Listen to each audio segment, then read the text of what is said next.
There are certain moments you can point to and say, that's when everything changed. For me, it was a Tuesday morning in March, sitting in my office on the 14th floor when my phone buzzed with a message from my younger brother in our family group chat. He typed it out carefully. That was the part that still gets me sometimes. He didn't dash it off. He thought about it. Hey, just wanted to let everyone know the graduation cookout is June 7th at Mom and Dad's. Kira and I are handling everything. Logan, I think it's better if you don't come. Kira says she doesn't feel comfortable around you and we want the vibe to stay positive. Hope you understand. Then my father reacted with a thumbs up. My mother sent a heart. I stared at that screen for a long time. My coffee went cold. Outside my window, the city was already moving. Buses, construction, someone's car alarm going off 2 blocks down. The world didn't pause for any of it. I typed one word. Noted. Then I put my phone face down on my desk and got back to work. I should explain who I am before I explain what happened, because none of it makes sense without the context. My name is Logan. I'm 32 years old. I'm a loan officer and branch manager at a regional bank. Have been for 4 years now.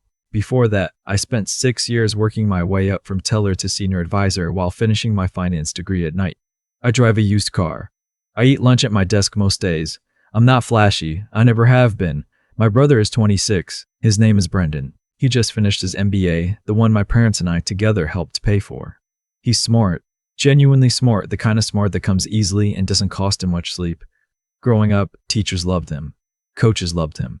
Coaches loved him. Relatives would visit and spend an hour asking about Brendan's grades, his games, his plans, and then remember at the door that I existed. Oh, and Logan, still doing that work thing? Yeah, still doing that work thing. Our parents aren't bad people. I want to say that clearly because it's true and because I spent a long time thinking they were, and I don't believe that anymore. They're just people who fell into a pattern so gradually, they stopped being able to see it. Brendan was the easy child. The one who fit the picture they had in their heads of what success looked like. Athlete, social, funny at the dinner table. I was quieter. I liked spreadsheets and logic problems and staying in on weekends to read about market trends. That's not the kid you brag about at church, so I became the responsible one instead. The reliable one. The one you called when something needed handling. When the water heater at my parents' house died the winter I was 24 and just starting my 2nd year as a teller, I put it on my credit card. When Brendan got into a fender bender his junior year of college and my parents were short on the deductible, I sent it without being asked. When the roof needed patching and my dad's hours got cut, I wrote a check and told him not to worry about paying it back. I wasn't doing any of this for gratitude. I want to be honest about that. Part of it was genuine love. Part of it, the part I had to sit with for a long time in therapy, was that I believed if I was useful enough, eventually they would see me. Not just need me. See me. That's not a healthy belief. It took me years and a good therapist named Dr. Osei to figure out that those are two completely different things and that one does not lead to the other. But I kept showing up, and they kept needing me. And Brendan kept being Brendan. When Brendan got into the MBA program, it was a big deal. My parents threw a dinner. My aunts came. My grandmother cried. There were photos. I was there, standing at the edge of most of them, smiling because I was happy for him. Genuinely. And also because I'd already quietly agreed to cover a third of his tuition for the first year while he got settled. Nobody announced that part. There were no photos of me signing into my savings account. Kira came into the picture about a year into the program. She was sharp, ambitious, and from the first time I met her, she looked at me the way people look at furniture that doesn't quite match the rest of the room. Not hostile, just dismissive. Like I was a category of person she'd already assessed and filed away. At Brendan's birthday dinner that first year, she'd ask me what I did. I told her. She nodded slowly and said, "So you approve other people's loans." Then she turned back to my brother and asked him something about a conference he was attending. My mother laughed a little, nervous, the way she always did when she sensed tension, but didn't want to name it. I ate my pasta and didn't say anything. The second time Kira and I were in the same room, she made a comment about my hands. I'd been doing some work on a fence in my backyard that weekend and had a few scrapes. She said in front of the whole table, "Doesn't it bother you working with your hands like that?" I'd be so self-conscious. Everyone laughed. I think some of them didn't even register it as unkind. That's how it goes sometimes. Cruelty with a smile is just conversation. I said, "Nope," and passed the bread. After they got engaged, Kira became a more permanent fixture at family events. She had opinions about everything: the house, my parents' neighborhood, my dad's truck, the way my mom decorated. She delivered these opinions cheerfully, and my family received them like guidance from someone more sophisticated than themselves. Within about 8 months, she was the informal authority on how the family should operate. And Brendan, who used to roll his eyes with me about pretension, who used to call me just to talk for an hour about nothing, who had driven to the ER at 2 in the morning his freshman year without telling our parents. Brendan smiled and nodded and picked her side every single time.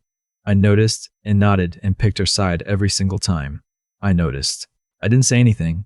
I kept covering the quarterly tuition payments. I kept answering when my parents called. The March before the graduation cookout, my dad mentioned they were hoping to repaint the exterior of the house before the big celebration. He said it kind of offhand, the way he always did when he was leading somewhere. 2 weeks later, my mom texted me a quote from a contractor. I paid half of it. 3 weeks after that, I got the message in the group chat. Noted. I meant it when I typed it, not as a performance, not as the beginning of some plan. I just didn't have anything else. The word came from the part of me that had finally, quietly, run out of the need to explain itself. I didn't call my parents that night. I didn't text Brendan separately. I went home, made dinner, called Dr. Ose's answering service, and left a message asking to move up my Thursday appointment. The next morning, I went into work and did my job. That's the thing people don't always understand about this kind of situation.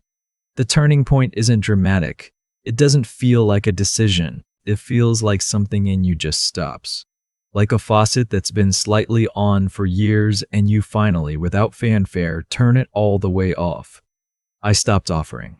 Not dramatically, not with a speech. I just stopped volunteering money, stopped asking if they needed anything, stopped filling in the gaps before they were even named. If someone asked me directly, I'd respond. But I stopped being the first one to reach forward.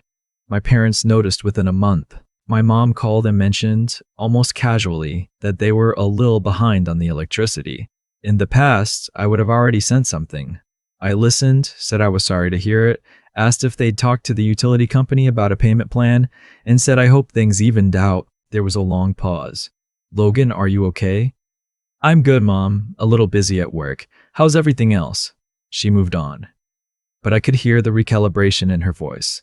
The sense that something had shifted without warning. Brendan texted me once in May, asking if I could chip in for a gift for my parents from all the kids.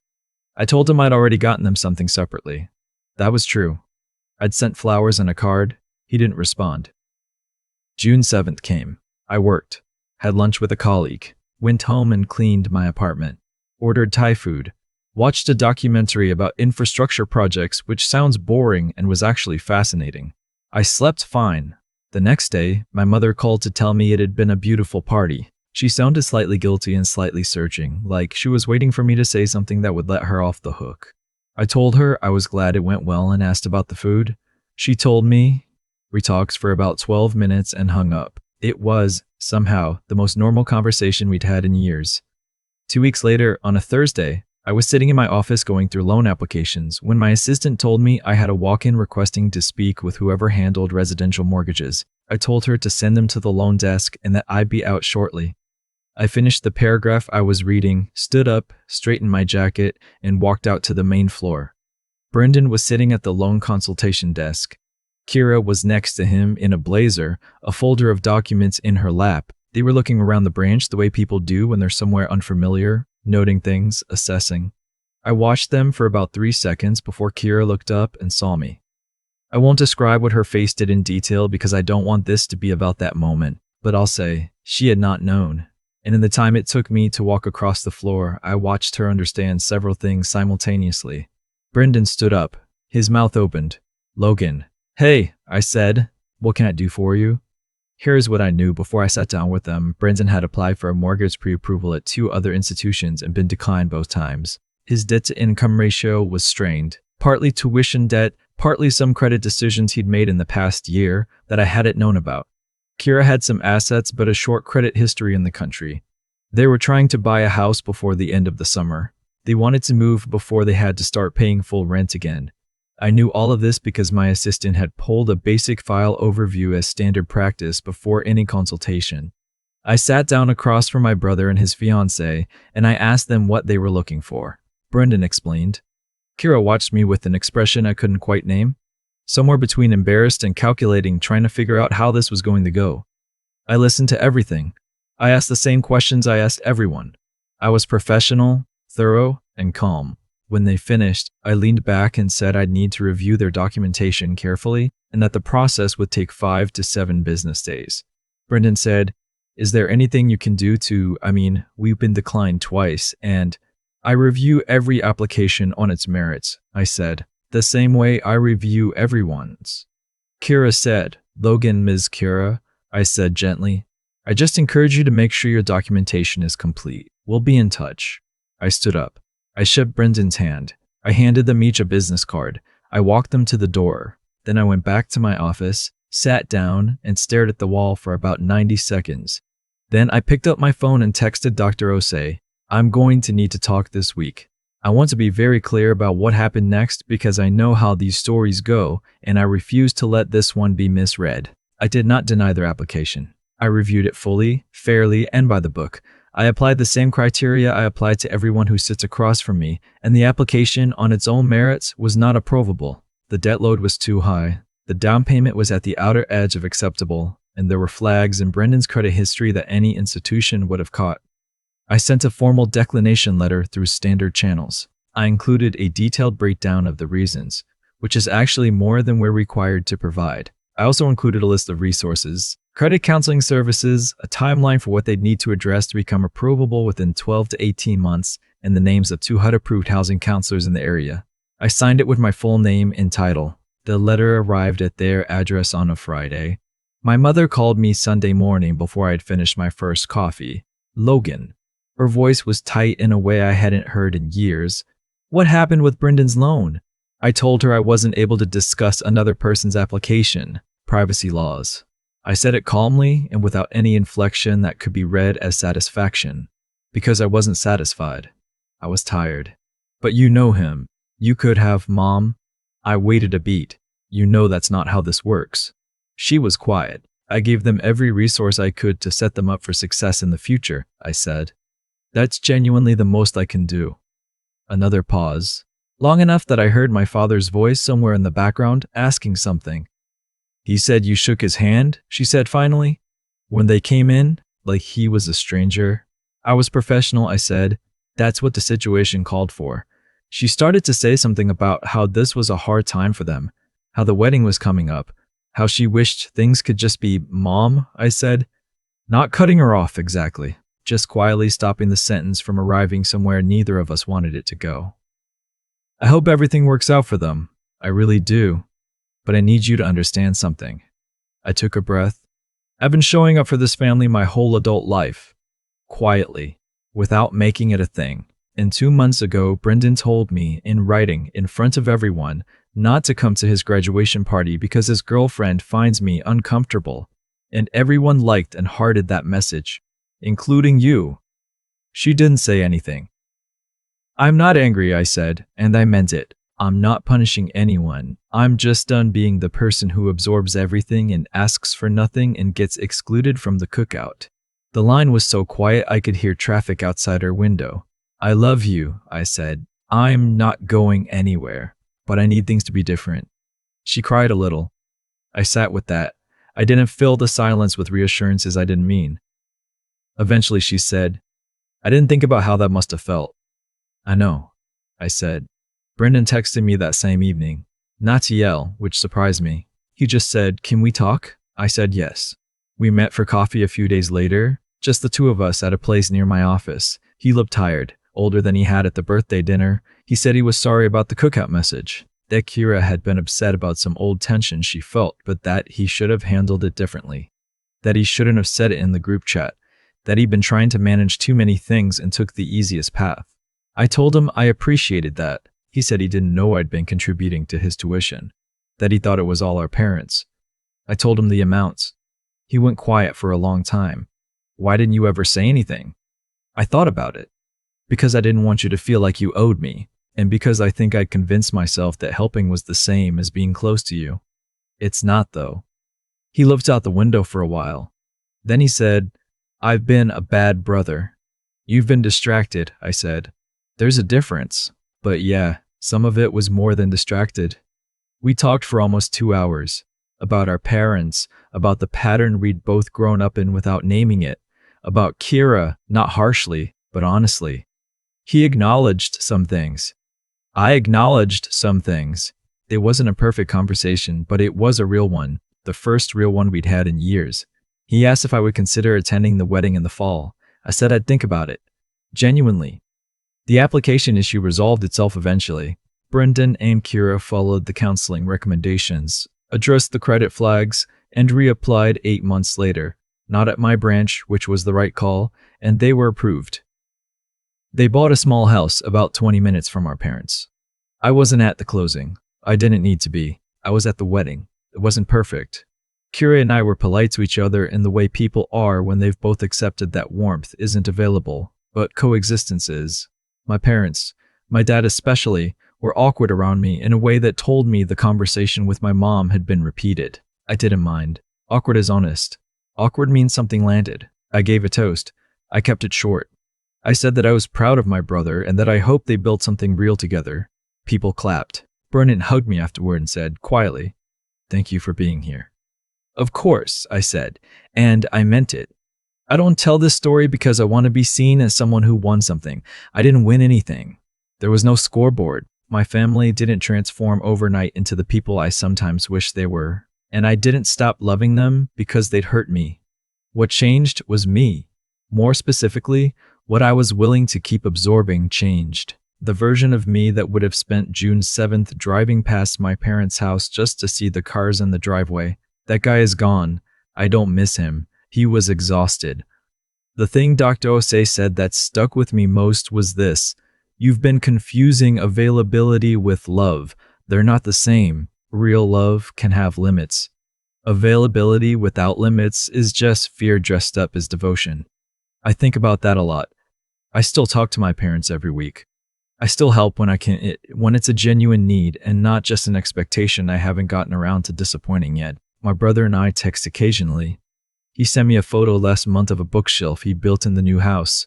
I told him it looked solid. He sent back a thumbs up and then, after a minute, a second message. Learned it from watching you, honestly. I stared at that for a while. Then I saved it and went back to work. I've thought a lot about what the moment in that bank actually meant. Not the look on Kira's face, not the way Brendan stood up too fast, like standing would somehow reset the situation. I mean what it meant, underneath all of it. For a long time I believed that doing the right thing quietly was enough.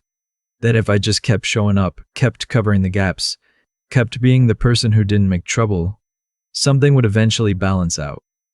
That's not naive exactly. It's something more specific than that. It's the belief that goodness is a currency.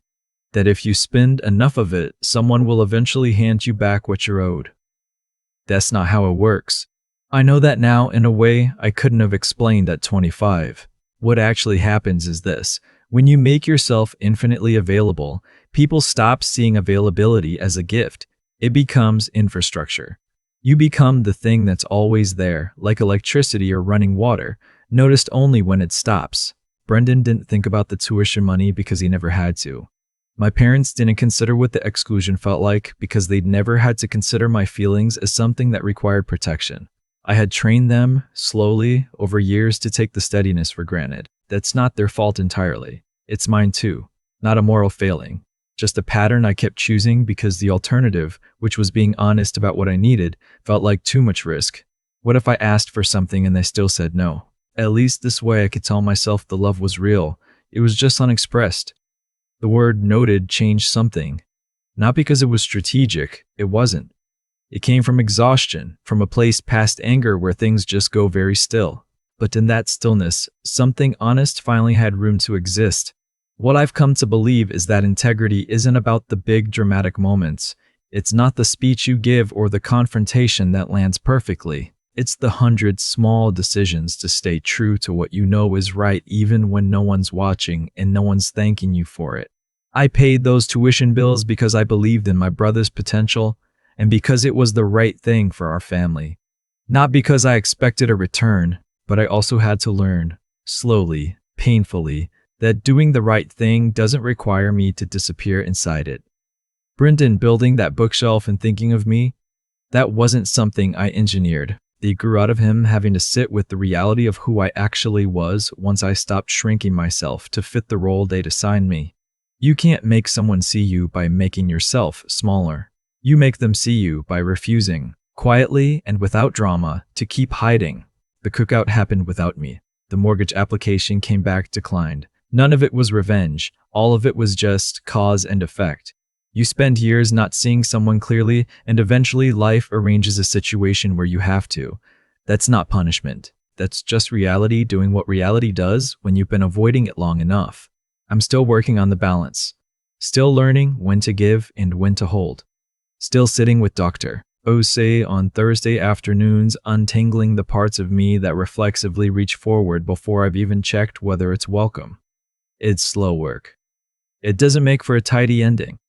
But I sleep better than I have in years. And that, honestly, is the whole story.